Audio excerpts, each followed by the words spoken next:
tonight.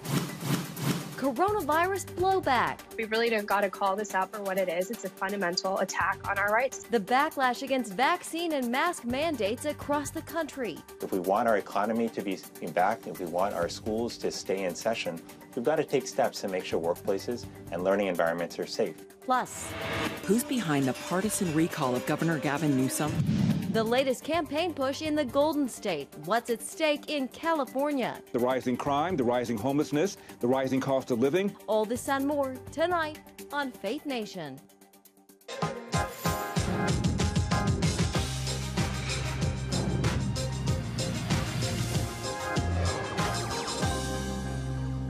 Mandate backlash growing louder by the day. Welcome to Faith Nation. I'm Jenna Browder. Good evening. I'm John Jessup. Opposition is mounting even as the rules to President Biden's vaccine mandates are still being written. And still there are questions about whether they're constitutional or go far enough to include religious exemptions. Not to mention vaccine safety for kids becoming a top priority. CBN's Brody Carter has our top story tonight. Brody. John, Jenna, the impact of the president's sweeping executive orders will affect millions, from families to workers to employers. We did find how legal experts are offering options to those concerned about forced vaccinations. This is not about freedom or personal choice. It's about protecting yourself and those around you. I think he's gone too far. You can't make people get an injection. Many questioning the constitutionality of this emergency private sector vaccine mandate. It's unconstitutional as a matter of separation of powers. Roger Ganim with Liberty Counsel says Biden is pulling his power from OSHA, the Labor Department's safety enforcer, using the growing infection rate as a catalyst to mandate vaccinations. We're already seeing hundreds of people call us asking for advice on religious exemptions. Many of them are filing their own complaints through the Equal Employment Opportunity Commission, or EEOC. It's inevitable there will be a lot of litigation against not only the private employers, but against the government itself because of this. Legal experts at Alliance Defending Freedom plan to do just that, saying, quote, should these mandates encroach on the First Amendment freedoms and autonomy of religious institutions, ADF stands ready to challenge the administration in federal court. The rules are being created, but we have obviously had religious exemptions even for federal employees. I'm sure that will be a factor taken into consideration. Religious exemptions are protected in the Civil Rights Act of 1964, which requires employers to provide reasonable accommodations for employees who object to certain requirements based on sincerely held religious beliefs. The employers cannot require the employee to get a pastor or any third party to validate or vouch for the sincerely held religious beliefs. Religious beliefs are personal, and the law only requires that they be sincere. The law doesn't require that they be the same as someone else's or approved by a denomination. Those companies which grant religious accommodations could require those unvaccinated employees to wear masks, socially distance, and undergo weekly COVID testing, which could lead to an entirely new list of issues such as supply and who pays for the tests. Roger went on to encourage anyone with a religious exemption to exercise your right to do so, whether that be on the basis of your body being a holy temple or refusing to vaccinate based on research that involved aborted fetal cells. That decision is yours, and religious beliefs are personal. You can always seek personalized legal counsel by going to their website, lc.org. John, Jenna, back to you.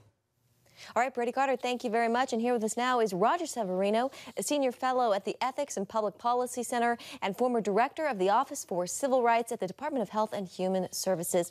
Roger, welcome. It's great to have you with us this evening. So what do these mandates mean for businesses? Well, it depends if you're covered. It's an incredible overreach by the federal government to say, under OSHA, a health and safety occupational standard, that any business over 100 employees must follow this new mandate. This is such a stretch of federal power. We have not seen something like this before since, I guess, Obamacare, when the government tried to take over healthcare. So if you are above that cap, it's an open question as to whether or not the federal government has the power to do this. And think about what OSHA is about. It's about chemical exposures in the workplace, hard hat regulations on construction sites. Never do they go into a person's personal medical records to find out what their immunization history is. This is conduct outside of the workplace that they say must be part of the workplace. This is a real stretch, And we live under a constitution of enumerated powers, separation of powers, and federalism. This is not the way it should be. And under the cover of emergency powers, I just don't see enough legal support for this overreach on the part of the Biden administration. Roger, in your career, you fought for religious freedom and freedom of conscience for years. Can you give us some examples of religious reasons for opposing vaccine mandates that you think will be able to hold up in court as religious exemptions? Yes, and people are entitled to religious accommodations under Title VII of employment discrimination law. People need to exercise their rights. Now, it has to be absolutely sincere. And for those who object to the taking of human life and abortion and the use of aborted fetal cells in the development or testing of these vaccines, then they have a legitimate, sincere religious claim, and they should be accommodated. Other religious beliefs vary tremendously, and it could be personalized to the person. It doesn't have to be based on a hierarchical religion. It is an individualized, sincere assessment. And if your religious beliefs say, I cannot in good conscience accept this, I should not be pressured to accept this, then that should be respected to the extent allowed under the law. Now, the test has to be strengthened. That's why we need a strong Supreme Court to say religious accommodations, even under these circumstances, need to be respected. We already give accommodations for medical reasons. We need to do it for religion as well. How are those backed up, though? You say sincerely held religious beliefs, which we know the courts have upheld, but how do you back that up? What we want to avoid is employers, and worst of all, the federal government becoming some sort of Star Chamber inquisitorial board, probing into people's religious beliefs. If a person says, these are my reasons, I disagree with abortion, sanctity of human life, I know that the aborted fetal cells are part of the testing, that should be it. That should be the case closed on whether or not they have a sincere belief. You don't need a letter from your pastor. You don't need a letter from a synagogue. Your statement of your sincere religious beliefs should be the end of the matter, unless they have some reason to think you're lying, but most people of faith don't. These are things that are things that cost them to put themselves out there to tell their employer because they're face retaliation. So it should be taken on its face as sincere in most cases. All right, Roger Severino, we have to leave it there. We appreciate you joining us. Thank you. It's good to see you. Thank you. Well, on the political front, all eyes are on California ahead of tomorrow's high-stakes recall election for Governor Gavin Newsom. A state law allows for recall if enough registered voters sign a petition supporting it. At the heart of the ballot tomorrow in the Golden State, COVID-19. The contrast and the stakes could not be higher. This election is a matter of life and death. Public health is on the ballot. President Biden is among the Democrats rushing to Newsom's side before the vote.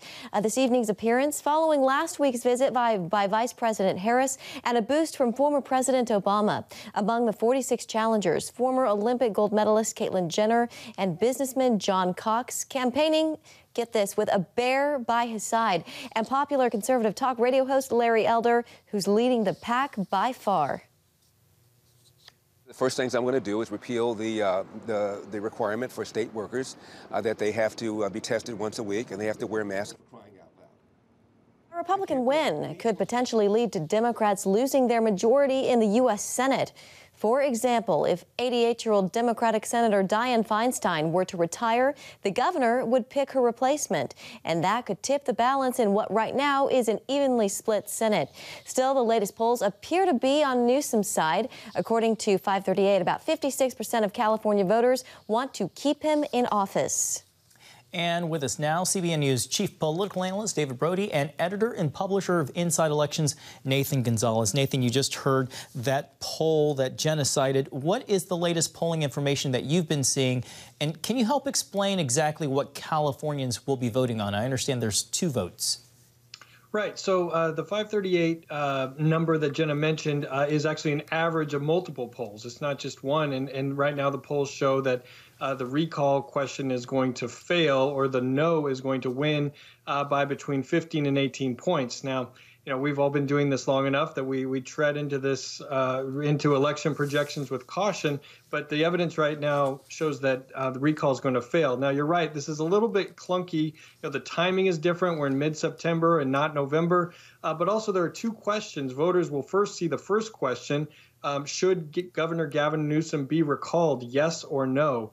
If yes, if yes is more than 50%, then it goes to the second question where there are 46 candidates on the ballot. The top vote getter wins, even if it's with 25%, then that top vote getter will be the next governor as long as the recall passes in the first question. David, what are your thoughts on, Larry Elder, for example? Do you think one of these candidates can unseat Governor Newsom? Yeah, it's going to be difficult. I mean, all of the polling suggests that Newsom's going to beat this. But let's also remember, I'm not sure if Gavin Newsom really wants to have a victory party. Remember, this just in, he's in a recall election. I'm not sure if you celebrate recall election victories, but that's where he is. So look, I think what we're going to look for, and here we go again, dare I say the word election fraud, but already KTLA in Los Angeles reporting that some Republicans showing up at voting places today. Once again, this is KTLA in Los Angeles, a major station out there. Republicans showing up at ballot stations across California. And when they get there, they are told that they have already voted. And they say, wait a minute, I'm right here in person. I haven't voted. They say, yes, you have. So we're going to see a lot of fraud allegations after this. I think that's where the aftermath of all of this is going. Yeah, very interesting. David, I want to switch gears here a little bit. Justice Amy Coney Barrett made some news over the weekend saying the Supreme Court is, and this is a quote, not a bunch of partisan hacks, rather defined by judicial philosophies, which are not the same as political parties. What did you make of her comment and possible motivation here? Well, I think she's right in the sense of, we say partisan hacks and everybody will laugh and go, of course they're partisan hacks. Well, hold on for a second. I mean, look, if you subscribe to a certain judicial philosophy, then most likely you're going to come down on one side or the other when it comes to ideology, excuse me, I couldn't say it, and political party. That doesn't mean they're conservative or Republican or Democrat or liberal. But if you're an originalist, then most likely you're going to see things from a conservative standpoint, not all the time, but most of the time, and vice versa on the liberal side, if you see a living, breathing Constitution. So I didn't really think there was too much to her comments. I thought, everybody's trying to read the tea leaves. But, look, we'll see how Amy Coney Barrett votes in some of these key upcoming decisions.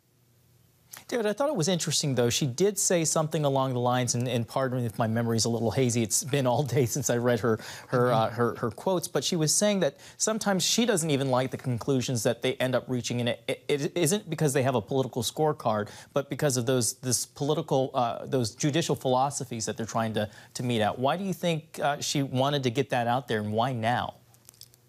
Well, we can only speculate.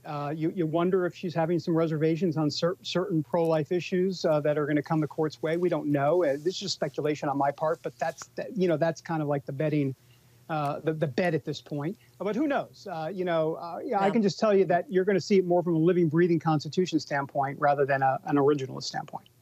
Nathan, so former President Trump, he seems to be getting closer to yes on running in 2024. I'd like to get your thoughts on that and what you think of this decision, if he does decide to run, if it could affect the 2022 midterms. Yeah, well, I think President Trump is going to run again, but you can put me in the camp of doubting that he's going to make a decision imminently.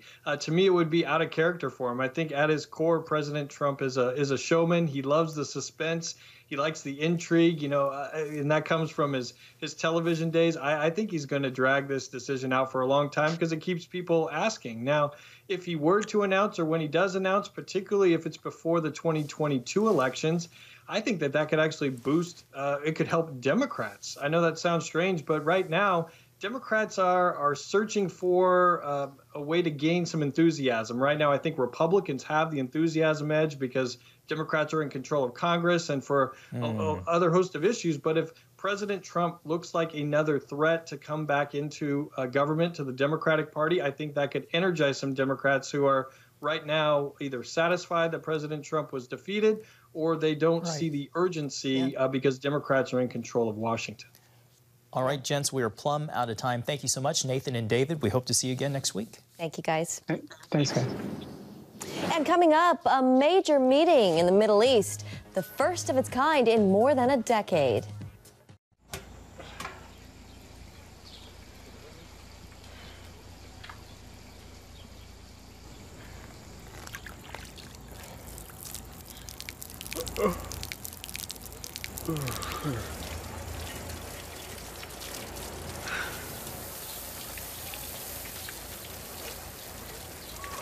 Life is better with a good night's sleep.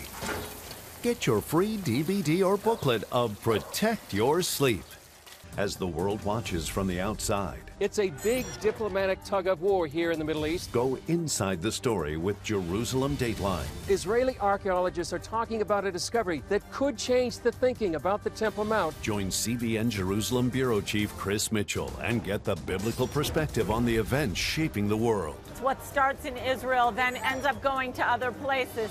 Watch Jerusalem Dateline Friday night at 8:30 on the CBN News Channel. Life. It's meant to be lived fully. Jesus said it. I came to give you life. Life to the fullest. Life in your family. Life in your finances. Life in your body, mind, and spirit. Life in your everyday.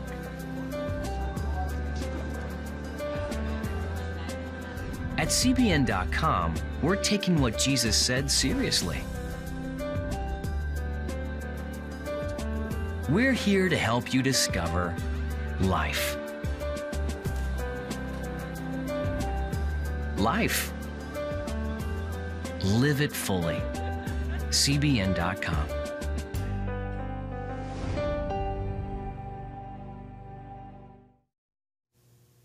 Welcome back. Hamas, Iran, and trade and tourism were the top issues discussed between the leaders of Israel and Egypt today, the first such meeting in more than a decade.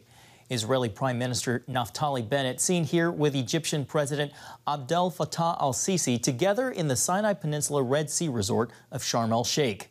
Bennett, who became Prime Minister in June, said the meeting created a foundation for deep ties in the future. And here with us now, and for more on that, CBN News senior international correspondent George Thomas.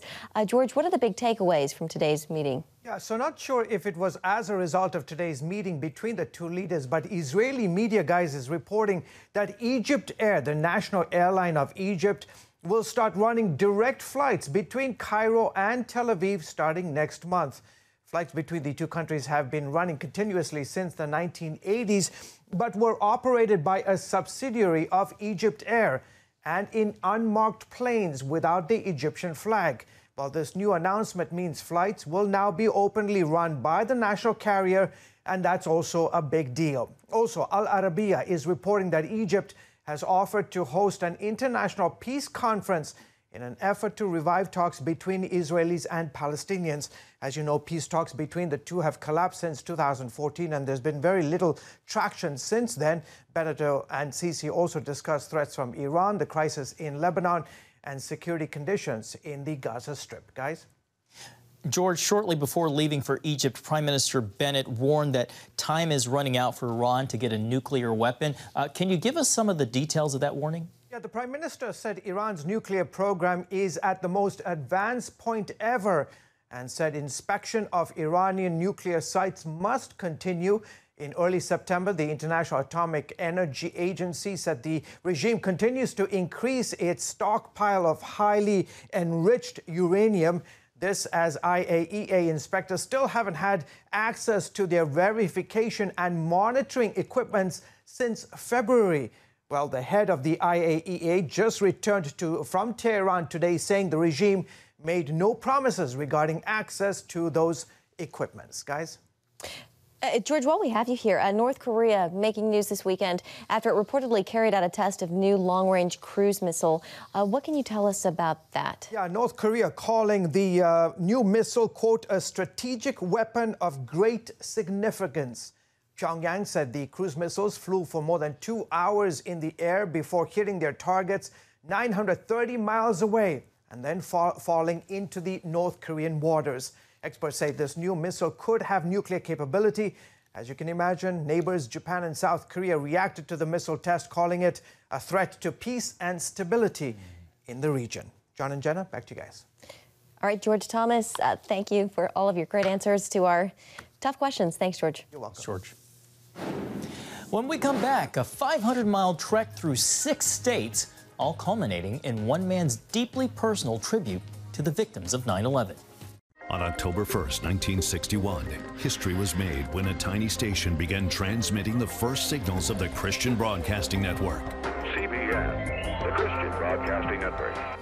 And now, a new era has begun with the all-new CBN News Channel.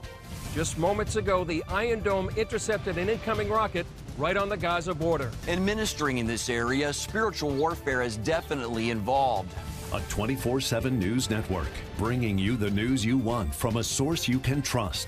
In Kenya, 40% of the medical services are actually provided by these Christian hospitals. Let's talk about the economy. Believers here are joining together to win people to Jesus Christ. All your favorite shows now in one place. Go to cbnnewschannel.com to find out how to get the CBN News Channel on your TV all day, every day. CBN News.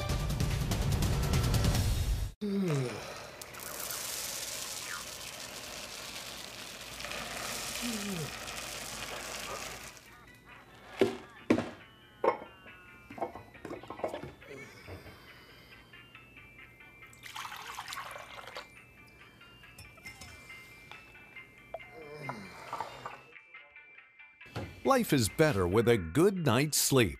Get your free DVD or booklet of Protect Your Sleep today. Life. It's meant to be lived fully. Jesus said it. I came to give you life. Life to the fullest. Life in your family. Life in your finances. Life in your body, mind, and spirit. Life in your everyday. At CBN.com, we're taking what Jesus said seriously. We're here to help you discover life. Life. Live it fully. CBN.com. Welcome back. Tonight, the long walk is over for the man who trekked 500 miles to honor his brother, a firefighter killed in the 9/11 attacks 20 years ago. Frank Siller's journey to honor his brother Stephen took him to each side of the terrorist attacks on U.S. soil, from the Pentagon to Shanksville, Pennsylvania, and on to New York's Ground Zero. And Frank, who is also the CEO of Untitled Chapter, joins us now. Frank, welcome. Great to have you on the show this evening. So tell us about this incredible trek. What did you feel when you made that final step? Well, it was a labor of love, for sure. I wanted to do something to honor my youngest brother. He was 34 when he gave his life. He was a New York City firefighter who on September 11, 2001, was on his way home to play golf with me and my other brothers, and went back to his firehouse when he heard what happened, got his gear, drove to the mouth of the Brooklyn Battery Tunnel. It was closed for security reasons, so he strapped 60 pounds of gear on his back, and he ran through that tunnel, which is almost 2 miles long, and came out the other side and wanted to save and help lives. And he did that, but he gave up his own while doing so. So I wanted to do something special to honor him for 20 years, so I figured what better way than to go to the 3 locations that we had such unbelievable loss of life, which was at the Pentagon and then to Shanksville, Pennsylvania, and of course the Ground Zero. And I'm very happy I did it because you know what, I helped shine a big light on what happened 20 years ago, and most certainly about what my brother did. In an emotional 20-year anniversary for all of the victims' families and in the nation and really people around the world. You know, you were just describing your brother, and it shows a lot of his integrity and character to on his day off, go back and voluntarily do what he did. Your brother, Stephen, is not only a firefighter, but a hero who died in those attacks 20 years ago. What is it that you want people to remember most about him? Well, that he gave it all. That he was married. He was a father of 5, but when he had a call to duty, he responded. And you know, while he was saving lives, and maybe over 20,000 people, you know, were rescued that day. And even though we lost 2,977 Americans, they were murdered. Not Stephen. Stephen gave his life, and as we know, no greater love than one that gives his life for his friend. And Stephen did that, and so did 343 firefighters, over 60 police officers, and other individuals who going in and out of those buildings, you know, saving lives. And how about the 40 on Flight 93 that took that plane back and went down? Those people are heroes, and we can never forget. Frank, just a few seconds left here, but tell us about Untitled Chapter and the amazing work that you all do. Well, we build specially adapted smart homes for our country's most catastrophically injured service members. We also pay off mortgages and build homes for Gold Star families who have young families that are left behind after they gave their life for our country. And then last but not least, we do the same for fallen first responders who die for our communities that give up their lives and leave young families behind. So this year alone, we're delivering 200 mortgage-free homes for the 20th anniversary. Wow. And it's a lot. So, but we ask people to join us and help us because we can't do it without the generosity of Americans. Go to T2T.org, and we ask people to donate as little as $11 a month, and that's T2T.org. Frank, we are out of time. Incredibly important work. Thank you for what you're doing. Frank Siller, CEO of Tunnel to Towers. Thank you again for being here. Thanks, and we'll never forget the sacrifice of your brother and others.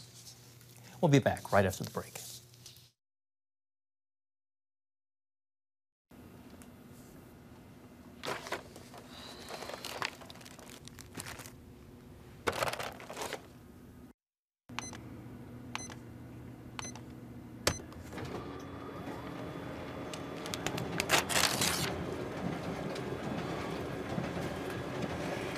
Life is better with a good night's sleep. Get your free DVD or booklet of Protect Your Sleep today. I'm Ephraim Graham, and this is Studio 5. Cruise with me as I discover the good things happening in the world of music, sports, television, and movies. The fact that Ryan Coogler was going to be directing the film, I knew that something special was going to happen. We'll chat with artists at the forefront of entertainment and explore the connection between popular culture and faith. I asked my pastor, I said, well, does that mean I'm supposed to be a preacher? He says, well, no, you already have a pulpit. Wednesday night at 8:30 on the CBN News Channel. Remember for a moment what it was like to be a child. You believed every story you were told. You saw a world full of endless possibilities. What stories will the world's orphaned and at-risk children believe? We believe the Bible tells the only story truly worth believing. We believe that every child should have the opportunity to dream, the chance to take challenges and turn them into possibilities, the chance to stand on the promises of God, to recognize their place in the greatest story ever told. They have their whole lives ahead of them. Theirs is a world of endless possibilities. They are looking for a story to believe. We will tell them that story. Will you join us?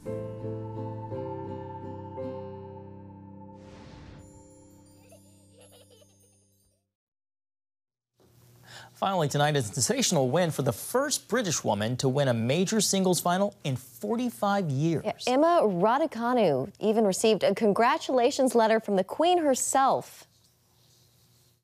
It's incredible. I was so honored and grateful to have received a note from Her Majesty.